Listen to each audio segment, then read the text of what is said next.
آئیے اب شروع کرتے ہیں یوسف علیہ السلام کا قصہ۔ قرآن کریم نے اس قصے کو احسن القصص کہا ہے۔ اس کے بارے میں اللہ تعالیٰ نے پوری ایک سورت یعنی سورہ یوسف نازل فرمائی۔ اس قصے میں دو عظیم نبیوں کا تذکرہ ہے، سیدنا یعقوب بن اسحاق علیہ السلام اور یوسف بن یعقوب علیہ السلام کا۔ اپنے بھائیوں کی وجہ سے یوسف علیہ السلام کن حالات کا شکار ہوئے، آپ اس کا تفصیل سے ذکر سنیں گے۔ سورہ یوسف مکی ہے اور یوسف علیہ السلام کا قصہ اگرچہ ابتلاء و آزمائش کی داستان ہے، لیکن اس میں اور بھی بہت سے فوائد ہیں۔ سننے والا اس سے لطف اندوز ہوتا ہے، اپنے اندر رحم اور انس کے جذبات محسوس کرتا ہے۔ اس قصے میں ان حالات کی طرف بھی اشارہ ہے جو انبیاء کے ساتھ پیش آتے ہیں۔ عام انبیاء کے حالات واقعات سے معلوم ہوتا ہے کہ پہلے وہ آسودہ حال تھے، لیکن جب انہوں نے دعوت دی تو ان کی قوم نے انہیں جھٹلایا، پھر آزمائش کا سلسلہ شروع ہوا، پھر ان کی قوموں پر عذاب آیا۔ اس قصے میں معاملہ اس کے بالکل برعکس ہے۔ اس میں شروع میں ابتلاء آزمائش کا دور ہے، پھر آسانی اور فراوانی کی داستان ہے۔ ایسا کیوں ہوا؟ علماء کے اس بارے میں مختلف اقوال ہیں۔ عطا رحمت اللہ علیہ فرماتے ہیں، غمزدہ پریشان حال اگر یوسف علیہ السلام کے قصے کو سنتا ہے تو اس کے دل کو سکون ملتا ہے، وہ مطمئن ہو جاتا ہے، اس لیے کہ اس میں تنگی کے بعد آسانی ہے، مشکلات کے بعد اللہ کی نعمتوں کا نزول اس سے ظاہر ہے۔ سورہ یوسف سورہ ہود کے بعد نازل ہوئی۔ سورہ ہود میں انبیاء کرام کے تذکرے کے بعد قوم ہود اور قوم صالح کی تباہی کا ذکر آتا ہے، پھر ان اقوام کا تذکرہ ہے جو تباہ و برباد ہوئی۔ پھر سورہ یوسف عام الحزن میں نازل ہوئی۔ یہ وہ سال تھا جس میں نبی صلی اللہ علیہ وسلم کے چچا ابو طالب فوت ہوئے۔ ابو طالب ہر طرح آپ کا ساتھ دیتے رہے تھے، یہاں تک کہ رسول اکرم صلی اللہ علیہ وسلم فرماتے ہیں، قریش نے مجھ سے صحیح معنوں میں دشمنی کا آغاز ابو طالب کی وفات کے بعد کیا۔ ایک قول کے مطابق ابو طالب کی وفات کے صرف 3 دن بعد آپ کی پیاری اور محبوب بیوی، جنت کی عورتوں کی سردار، دنیا جہان کی افضل ترین عورتوں میں سے ایک سیدہ خدیجہ الکبریٰ رضی اللہ عنہا اس دنیا سے رخصت ہو گئیں۔ انا للہ و انا الیہ راجعون۔ یہاں تک کہ ابن عباس رضی اللہ عنہما فرماتے ہیں، رسول اللہ صلی اللہ علیہ وسلم نے 4 خط کھینچے، پھر صحابہ کرام کو مخاطب کر کے فرمایا، جانتے ہو یہ خط میں نے کیوں کھینچے ہیں؟ انہوں نے کہا، ہم نہیں جانتے۔ تو آپ صلی اللہ علیہ وسلم نے فرمایا، جنت کی افضل ترین عورتیں 4 ہیں، ایک مریم بنت عمران، دوسری خدیجہ بنت خویلد، تیسری فاطمہ بنت محمد اور چوتھی فرعون کی بیوی آسیہ بنت مزاحم رضی اللہ عنہن اجمعین۔ سیدہ خدیجہ رضی اللہ عنہا اور ابو طالب کی وفات کا آپ صلی اللہ علیہ وسلم کو بہت شدید صدمہ ہوا۔ تب آپ کی تسلی کے لیے اللہ تعالیٰ نے سورہ یوسف نازل فرمائی اور آپ کو یقین دلایا کہ تنگی کے بعد فراخی ہوتی ہے، اور اس صورت میں سبق آموز واقعات اور عبرتوں کا تذکرہ یکجا کر دیا گیا ہے، جبکہ دوسرے انبیاء کے قصے قرآن اور احادیث میں مختلف مقامات پر ہیں۔ یہ قصہ قرآن کریم میں ایک جگہ کیوں ذکر کیا گیا، اس میں کیا حکمت تھی، اور باقی قصے مختلف مقامات پر کیوں بکھرے ہوئے ہیں، اس بارے میں علامہ قرطبی رحمت اللہ علیہ فرماتے ہیں، اللہ تعالیٰ نے انبیاء علیہ السلام کے قصے تکرار کے ساتھ ذکر کیے ہیں۔ ایک ہی بات کو بلاغت و بیان کے اصول کے تحت مختلف پیرائے میں ذکر کیا ہے، جیسا کہ ابراہیم علیہ السلام کا قصہ ہے۔ جب اللہ کے برگزیدہ فرشتے ان کے پاس آئے تو ان کے آنے پر ابراہیم علیہ السلام نے جو مہمان نوازی کی اس کو مختلف انداز میں بیان کیا گیا ہے۔ ایک جگہ فرمایا، وہ بغیر کسی تاخیر کے بھنا ہوا بچڑا لے آئے۔ دوسری آیت میں فرمایا، پس ابراہیم فربا بچڑے کا گوشت لے آئے۔ ان دونوں جملوں کو جمع کرنے سے معلوم ہوا بھنا ہوا موٹا تازہ بچڑا پیش کیا گیا۔ مختلف جگہوں پر ان کا تذکرہ اس لیے کیا گیا کہ لوگ اس سے عبرت پکڑیں۔ علامہ قرطبی رحمت اللہ علیہ فرماتے ہیں، یوسف علیہ السلام کے قصے کو ایک جگہ اور باقی انبیاء کے قصوں کو علیحدہ بیان کرنے کی ایک حکمت یہ بھی ہے کہ مخالف پر حجت قائم ہو جائے کہ وہ نہ مکرر کلام لا سکتے ہیں اور نہ ہی قصہ یوسف علیہ السلام کی طرح اکٹھا کلام لا سکتے ہیں۔ مطلب یہ کہ بلاغت کی ہر قسم میں دشمن پر حجت قائم ہو سکے۔ اللہ تعالیٰ کلام کو مکرر اور غیر مکرر لا کر قرآن کا اعجاز بیان کرنا چاہتے ہیں کہ اللہ چاہیں تو ایک قصے کو ایک ہی جگہ بیان کر دیں، چاہیں تو مختلف جگہوں پر بیان کر دیں۔ کوئی یہ نہ کہہ سکے کہ دیکھو قرآن میں یہ قصہ علیحدہ علیحدہ بیان ہوا ہے، میں اس کو ایک جگہ بیان کر سکتا ہوں، یا اس کے برعکس یہ نہ کہہ سکے کہ قرآن میں تو یہ قصہ ایک ہی جگہ بیان ہوا ہے، میں اس کو الگ الگ کر کے بیان کر سکتا ہوں۔ اب ہم اس قصے کا آغاز کرتے ہیں اور اسی طرح کرتے ہیں جس طرح اس کا آغاز اللہ رب العزت نے کیا ہے۔ شروع اللہ کے نام سے جو بڑا مہربان نہایت رحم والا ہے۔ الف لام را، یہ روشن کتاب کی آیتیں ہیں۔ یقیناً ہم نے اس کتاب کو عربی قرآن بنا کر نازل فرمایا ہے تاکہ تم سمجھ سکو۔ ہم آپ کے سامنے بہترین بیان پیش کرتے ہیں اس قرآن سے جو ہم نے آپ کی جانب وحی کے ذریعے نازل کیا ہے، اور یقیناً آپ اس سے پہلے بے خبروں میں سے تھے۔ قصہ در اصل ایک خبر کے بعد دوسری خبر اور اطلاع در اطلاع کو کہتے ہیں، اور قصص کا اصل قصہ ہے یعنی پیچھے چلنا، جیسا کہ اللہ کی کتاب میں ہے۔ موسیٰ کی والدہ نے ان کی بہن سے کہا کہ تو اس کے پیچھے پیچھے جا، اور قصص کی اصل یہی ہے کہ کسی خبر کا پے در پے آنا۔ اس لیے ارشاد باری تعالی ہے، ہم آپ پر بہترین قصے بیان کرتے ہیں، اور یقیناً آپ اس سے پہلے بے خبروں میں سے تھے۔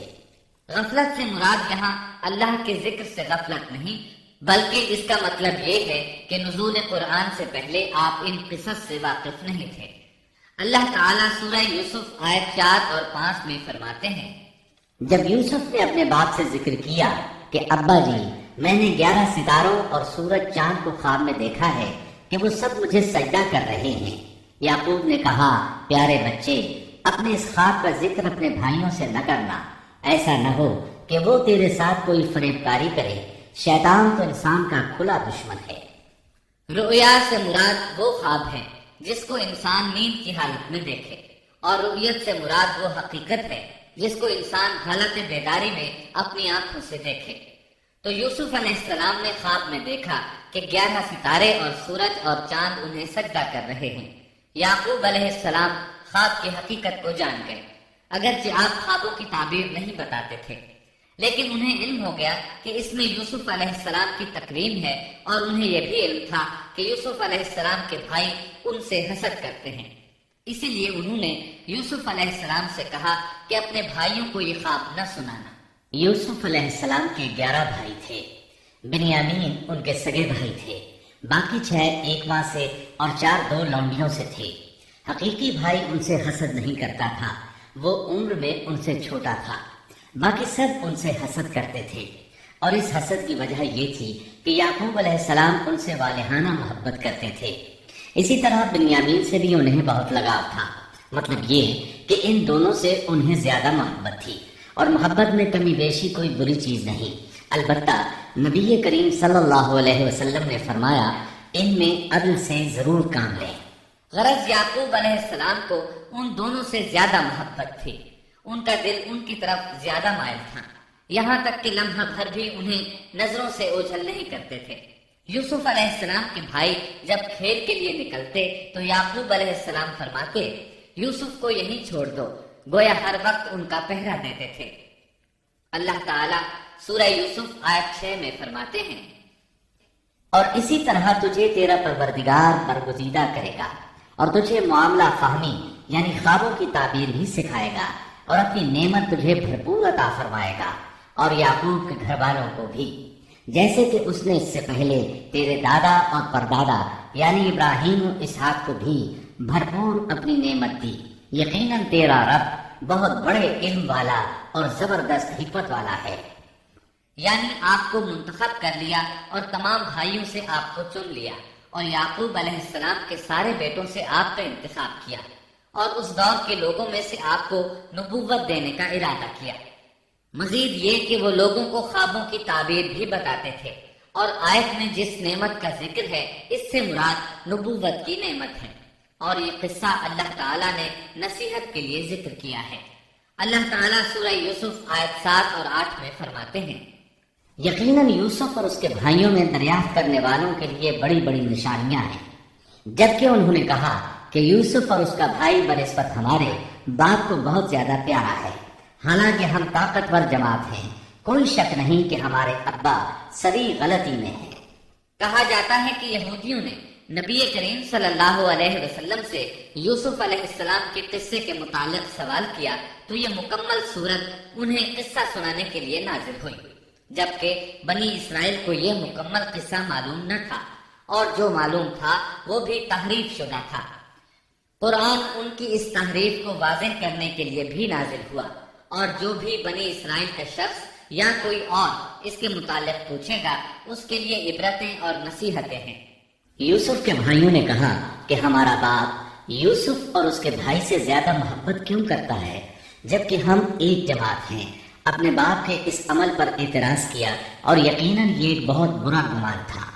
زلال کا معنی گمراہی ہوتا ہے، لیکن کبھی خطا پر بھی بولا جاتا ہے، اور انہوں نے باہمی مشورہ کیا اور سوچ بچار کے بعد یوسف علیہ السلام کے قتل کی تجویز طے ہوئی۔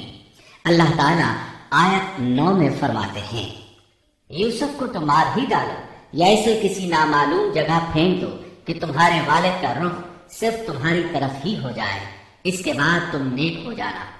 مطلب یہ کہ وہ آپس میں کہنے لگے یوسف کو قتل کر دو۔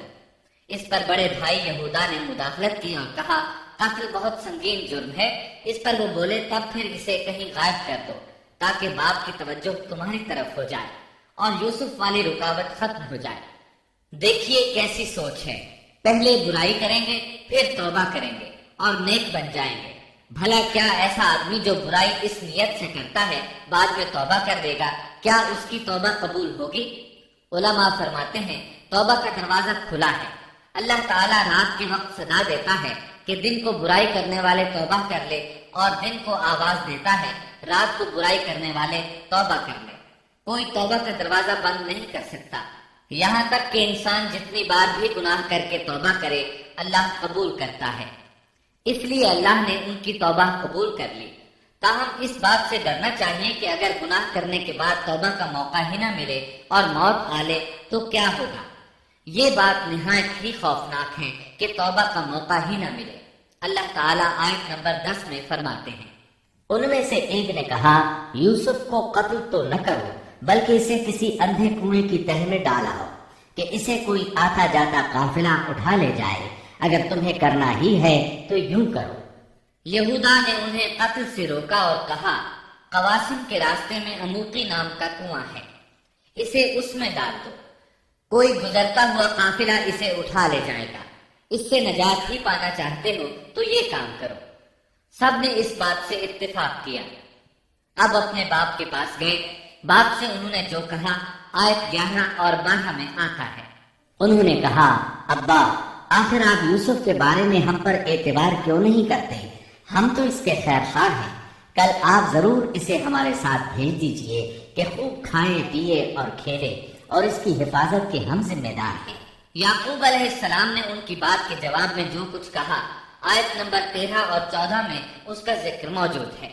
یعقوب نے کہا اسے تمہارا لے جانا مجھے تو سخت صدمہ دے گا، اور مجھے یہ بھی کھٹکا لگا رہے گا کہ تمہاری غفلت میں اسے بھیڑیا کھا جائے۔ انہوں نے جواب دیا کہ ہم جیسی زوراور جماعت کی موجودگی میں بھی اگر اسے بھیڑیا کھا جائے تو ہم بالکل نکمے ہی ہوئے۔ وہاں بھیڑیے کثرت سے تھے، اس لیے یعقوب علیہ السلام ڈرتے تھے۔ بیٹوں کے بار بار اصرار پر یعقوب علیہ السلام یوسف علیہ السلام کو ان کے ساتھ بھیجنے پر رضامند ہو گئے۔ اللہ تعالیٰ آیت 15 میں فرماتے ہیں، پھر جب اسے لے چلے اور سب نے مل کر ٹھان لیا کہ اسے غیر آباد گہرے کنویں کی تہ میں پھینک دیں، ہم نے یوسف کی طرف وحی کی کہ یقیناً وقت آ رہا ہے کہ تو انہیں اس ماجرے کی خبر اس حال میں دے گا کہ وہ جانتے ہی نہ ہوں گے۔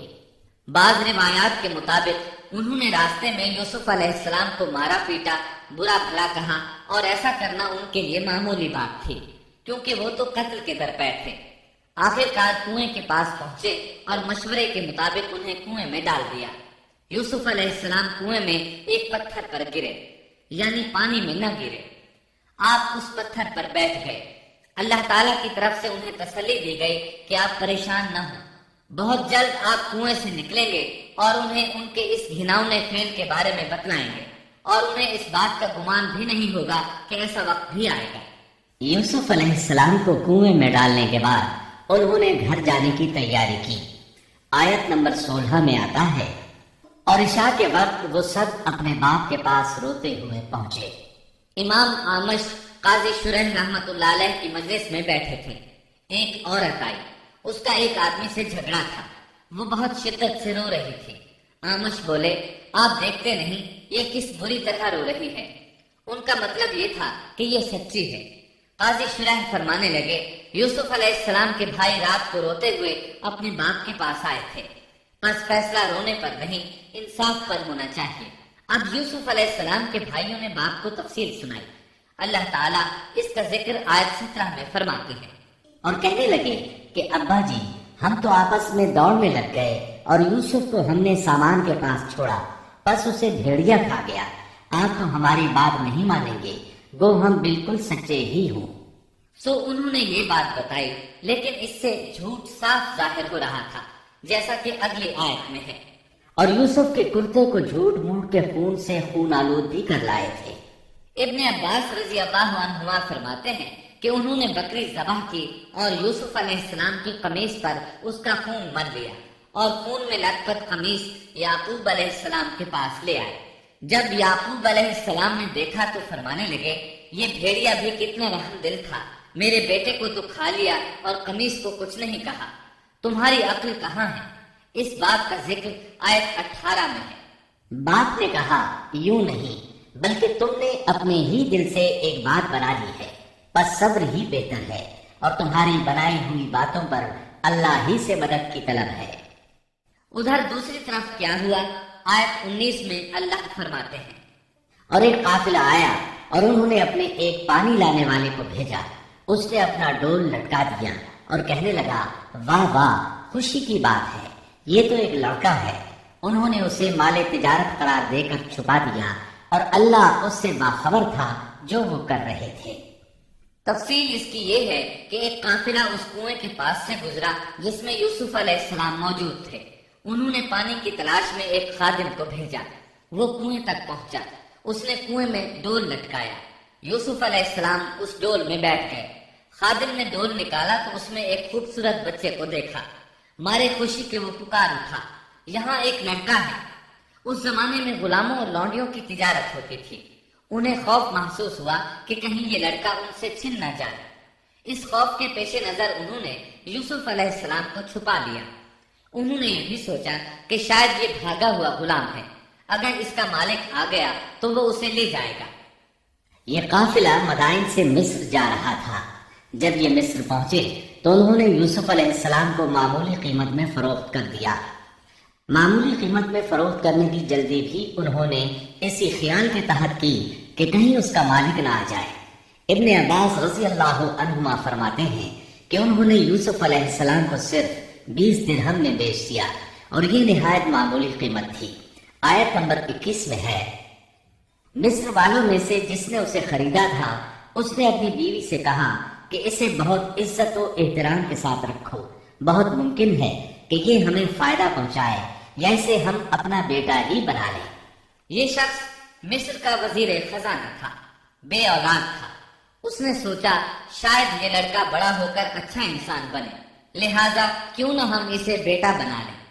اس طرح یوسف علیہ السلام وزیر خزانہ کے گھر پلے بڑھے۔ وزیر خزانہ عزیز مصر کہلاتا تھا۔ عزیز نے آپ کو بیٹوں کی طرح رکھا۔ آپ کچھ بڑے ہوئے تو شاہی محل کی دیکھ بھال آپ کے ذمہ لگا دی گئی۔ شاہی محل کے تمام اختیارات آپ کے سپرد کر دیے گئے۔ اللہ تعالیٰ آیت 21 اور 22 میں فرماتے ہیں، یوں ہم نے مصر کی سرزمین میں یوسف کا قدم جما دیا کہ ہم اسے خواب کی تعبیر کا کچھ علم سکھا دیں۔ اللہ اپنے ارادے پر غالب ہے، لیکن اکثر لوگ بے علم ہوتے ہیں۔ اور جب یوسف پختگی کی عمر کو پہنچ گئے تو ہم نے اسے قوت فیصلہ اور علم دیا. ہم نیک کاروں کو اسی طرح بدلہ دیتے ہیں. یوسف علیہ السلام بہت پاکیزہ اور توحید والے ماحول میں پروان چڑھے. گھر کا سارا انتظام انہی کے ہاتھ میں تھا. آپ بہت بصیرت اور سوجھ بوجھ سے گھر کا نظام چلا رہے تھے. ابھی عزیز مصر کی بیوی نے آپ کو گمراہ کرنے کی کوشش نہیں کی تھی کہ علم اور بصیرت کی صفات آپ میں موجود تھی. مفسرین لکھتے ہیں جب یوسف علیہ السلام کی عمر 17-18 سال کی ہوئی تو جوانی کے ساتھ ان کے حسن میں مزید اضافہ ہوا. حسن یوسف واقعی بے مثال تھا. نبی اکرم صلی اللہ علیہ وسلم فرماتے ہیں معراج کی رات میری ملاقات یوسف علیہ السلام سے ہوئی. ایسا لگتا تھا کہ دنیا کا نصف حسن یوسف علیہ السلام کو ملا ہے. مفسرین اس کی وضاحت کرتے ہیں کہ حسن کو اللہ تعالیٰ نے 2 حصوں میں تقسیم کیا ہے. آدھا حسن یوسف علیہ السلام کو دیا اور آدھا باقی ساری مخلوق میں تقسیم کر دیا. اللہ اکبر، یہ ہے حسن یوسف. اور جب یوسف کے حسن کی کیفیت یہ ہے تو پھر اس کے خالق کے کیا کہنے. جب عزیز مصر کی بیوی نے ان کا حسن دیکھا تو بے اختیار ہو گئی. اس کے اندر ہیجان پیدا ہوا. اس نے یوسف علیہ السلام سے بدکاری کا ارادہ کر لیا. ان کے ساتھ لطف و عنایت کا سلسلہ شروع کر دیا اور پھسلانے کے جتنے طریقے ہو سکتے تھے وہ اختیار کیے. ناز و نخرے کے ساتھ اس سے پیش آنے لگی. اللہ آیت 23 میں فرماتے ہیں اس عورت نے جس کے گھر میں یوسف تھے یوسف کو بہلانا پھسلانا شروع کیا کہ وہ اپنے نفس کی نگرانی چھوڑ دے اور دروازے بند کر کے کہنے لگی لو آ جاؤ. یوسف نے کہا اللہ کی پناہ، وہ میرا رب ہے، مجھے اس نے بہت اچھی طرح رکھا ہے. بے انصافی کرنے والوں کا بھلا نہیں ہوتا ہے. مطلب یہ کہ آخر نوبت یہاں تک پہنچ گئی کہ ایک دن اس نے سارے دروازے بند کر لیے اور کہنے لگی آئیے یوسف، میں نے یہ زیب و زینت آپ کے لیے کی ہے. یوسف علیہ السلام فرمانے لگے اللہ کی پناہ، یہ ناممکن ہے، میں ایسا نہیں کر سکتا. کیا میں اپنے مالک کی گھر والی سے بدکاری کروں جس نے مجھے اپنے بیٹوں کی طرح ناز و نعمت میں رکھا؟ یہ بہت بڑا ظلم ہے اور ظالم لوگ فلاح نہیں پا سکتے. آپ نے فوراً انکار کر دیا اس لیے کہ آپ صاحب علم تھے، صاحب حلم تھے، بادشاہ کے مقام اور مرتبے کو جاننے کے ساتھ برائی کے نقصانات سے بھی باخبر تھے. خود صاحب فضل تھے اور اہل فضل کے مقام و مرتبے سے بھی واقف تھے. قرآن کریم کی آیات آپ کی طہارت اور پاکیزگی بیان کر رہی ہیں. آیت 24 میں ہے اس عورت نے یوسف کا قصد کیا اور یوسف اس کا قصد کرتے اگر وہ اپنے پروردگار کی دلیل نہ دیتے. یوسف علیہ السلام نے اس کا ارادہ نہیں کیا، یہاں تک کہ اللہ تعالیٰ کی مہربانی سے ان کے دل میں اس گناہ کا خیال تک نہیں آیا. اللہ تعالیٰ نے آخر آپ کو علم بھی دیا تھا اور علم بھی. آپ بادشاہ کے مرتبے سے واقف تھے، نیک تھے، جانتے تھے زانی کبھی فلاح نہیں پا سکتا، بلکہ آپ نے تو فوراً کہہ دیا اللہ کی پناہ، میں ایسا ہرگز نہیں کر سکتا. اتنی بڑی آزمائش میں ان کے دل میں خیال آنا ممکن تھا. جیسا کہ سخت گرمی اور پیاس کی حالت میں کسی کو ٹھنڈے پانی کا گلاس ملے تو دل میں پانی پی لینے کا خیال ضرور آتا ہے، لیکن پھر یاد آتا ہے کہ وہ روزے سے ہے. لیکن یوسف علیہ السلام کے دل میں تو اتنا سا خیال بھی نہیں آیا. اس کی وجہ یہ تھی کہ آپ نے اپنے رب کی دلیل دیکھی تھی. وہ دلیل کیا تھی اس بارے میں مفسرین کے مختلف اقوال ہیں. بعض کہتے ہیں آپ نے جبرائیل علیہ السلام کو دیکھا، بعض کہتے ہیں آپ نے یعقوب علیہ السلام کو دیکھا، وہ انہیں انگلی کے اشارے سے منع کر رہے تھے. بعض میں لکھا ہے کہ آپ نے دروازے پر یہ لکھا دیکھا تھا بے شک زنا بڑی بے حیائی اور بہت ہی بری راہ ہے. بہرحال یہ مفسرین اور مورخین کے اقوال ہیں. اس بارے میں کوئی صحیح حدیث نہیں ملتی. اتنا ہے کہ آپ نے کوئی ایسی چیز دیکھی ضرور تھی جس کی بنا پر آپ کو خیال تک نہ آیا، اور برہان اللہ ہی کی طرف سے تھی. اس نے انہیں سوچنے بھی نہ دیا.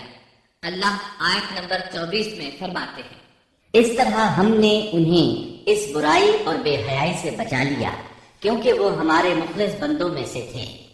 اللہ نے آپ کو صرف زنا سے نہیں برائی سے بھی بچا لیا. یہ اس بات کی دلیل ہے کہ آپ نے ارادہ تک نہیں کیا.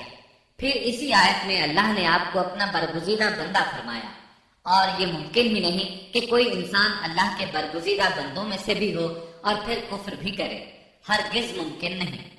انبیاء ایسی باتوں سے پاک رکھتے ہیں۔ عزیز مصر کی بیوی نے اصرار کیا، آپ کو مجبور کیا اور لگی چمٹنے تو یوسف علیہ السلام وہاں سے بھاگے۔ عزیز کی بیوی آپ کے پیچھے بھاگی۔ اللہ تعالیٰ نے آیت 25 میں اس واقعے کو یوں بیان فرمایا ہے، اور دونوں دروازے کی طرف دوڑے، اور اس عورت نے یوسف کا کرتا پیچھے کی طرف سے کھینچ کر پھاڑ ڈالا، اور دروازے کے پاس ہی عورت کا شوہر دونوں کو مل گیا، تو کہنے لگی، جو شخص تیری بیوی کے ساتھ برا ارادہ کرے بس اس کی سزا یہی ہے کہ اسے قید کر دیا جائے یا اور کوئی دردناک سزا دی جائے۔ سیدنا یوسف علیہ السلام خود کو بچانے کے لیے دروازے کی طرف دوڑ پڑے تھے، یہ پیچھے دوڑے، دروازہ بند تھا۔ ابھی آپ دروازہ کھولنے کی کوشش کر رہے تھے کہ اس نے پیچھے سے آپ کی قمیص پکڑ لی، جھٹکا جو لگا تو قمیص پیچھے سے پھٹ گئی۔ اسی دوران دروازہ کھل گیا اور عزیز مصر اندر داخل ہوا۔ اس نے یہ منظر اپنی آنکھوں سے دیکھا کہ اس کی بیوی زیب و زینت کے ساتھ بن سنور کر یوسف علیہ السلام کے بالکل پیچھے کھڑی ہے۔ اسی وقت اس نے خود کو الزام سے بچانے کے لیے کہہ دیا، جو تیری بیوی کے ساتھ برائی کا ارادہ رکھتا ہے اس کا کیا بدلہ ہے؟ پھر خود ہی کہنے لگی، اسے قید خانے میں بند کر دینا چاہیے۔ ایسا اس نے اس لیے کہا کہیں وہ یوسف علیہ السلام کو قتل نہ کر دے۔ ادھر یوسف علیہ السلام نے بھی فوراً اپنا دفاع کیا اور کہا، میں مجرم نہیں بلکہ یہ ساری کارستانی اس کی اپنی ہے۔ آیت 26 اور 27 میں ہے۔ یوسف نے کہا، یہ عورت ہی مجھے پھسلا رہی تھی، اور عورت کے قبیلے ہی کے ایک شخص نے گواہی دی کہ اگر اس کا کرتا آگے سے پھٹا ہوا ہو تو عورت سچی ہے اور یوسف جھوٹ بولنے والوں میں سے ہے، اور اگر اس کا کرتا پیچھے کی جانب سے پھٹا ہوا ہو تو عورت جھوٹی ہے اور یوسف سچوں میں سے ہے۔ یہ گواہ کون تھا؟ اس بارے میں دو قسم کی روایات ہیں۔ پہلی روایت یہ ہے کہ وہ دودھ پیتا بچہ تھا، اس نے کہا کہ اس عورت نے بہکایا ہے اور یہ اللہ کا معجزہ تھا۔ دوسری روایت یہ ہے کہ عزیز مصر کے ساتھ اس کا چچا زاد تھا، اس نے کہا، قمیص دیکھو کہاں سے پھٹی ہے، پیچھے سے پھٹی ہے تو یوسف سچے، اور آگے سے پھٹی ہے تو پھر وہ سچی ہے، یوسف جھوٹے ہیں۔ آیت نمبر 28 میں آتا ہے، سو جب خاوند نے دیکھا کہ یوسف کا کرتا پیٹھ کی جانب سے پھٹا ہوا ہے تو صاف کہہ دیا کہ یہ تو عورتوں کی چال بازی ہے، بے شک تمہاری چال بازی بہت بڑی ہے۔ سید قطب کہتے ہیں، عزیز مصر ان لوگوں میں سے تھا جن کے نزدیک شرف کی کوئی قیمت نہیں تھی۔ اگر اس میں غیرت ہوتی تو اس کا خون کھولتا، وہ عورت پر برہم ہوتا، لیکن اس نے غصے کے بغیر کہا۔ آیت 29 میں ہے، یوسف اب اس بات کو جانے دو، اور اے عورت تو اپنے گناہ سے توبہ کر، بے شک تو گناہ گاروں میں سے ہے۔ اس کے علاوہ اس نے کوئی اور بات نہ کی، یہاں تک کہ یوسف علیہ السلام کو گھر ہی میں رہنے دیا، جدا بھی نہ کیا۔ لیکن پھر یہ خبر شہر میں آگ کی طرح پھیل گئی، عورتیں طرح طرح کی باتیں کرنے لگیں، لوگ عزیز مصر کی بیوی کو تانے دینے لگے۔ آیت 30 میں ہے، اور شہر کی عورتوں میں چرچا ہونے لگا کہ عزیز مصر کی بیوی اپنے جوان غلام کو اپنا مطلب نکالنے کے لیے بہلانے پھسلانے میں لگی رہتی ہے، اس کے دل میں یوسف کی محبت بیٹھ گئی ہے، ہمارے خیال میں تو وہ سری گمراہی میں ہے۔ یہ چرچا ہونے لگا کہ عزیز مصر کی بیوی ایک غلام کے ساتھ برائی پر تل گئی، اگر کسی آزاد کے ساتھ ایسا کرتی تو معاملہ اور تھا، غلام سے محبت کر بیٹھی، یہ تو اس نے بے وقوفی کی انتہا کر دی۔ اس طرح اسے خوب برا بھلا کہا گیا۔